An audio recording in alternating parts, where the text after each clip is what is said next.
लोर अखिया से बहे जैसे दरिया रे,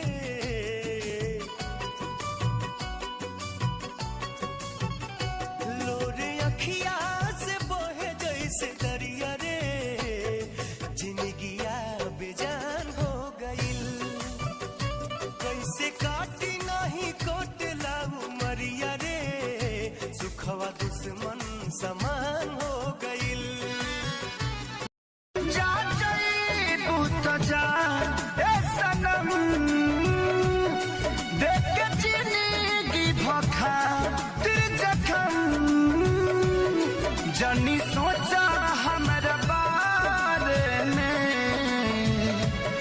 तोहर खातिर हमरा मायल लागे, तो मुझे न बोनी तहर असली इरादा, रूपवा के जाल में धरा गइल दादा, केहू के रोवावल बहुत बात नइखे,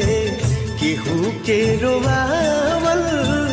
बहुत बात नइखे, रोआ के हंसा हमारे रोवाई हो न तहरा सुनाई हो,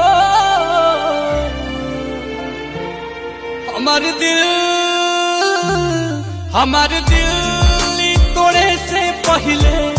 यही सोचली हो बारी तोहर तयाई हो,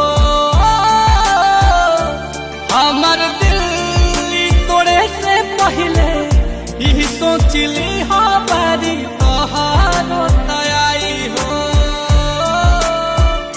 हमारी तोहर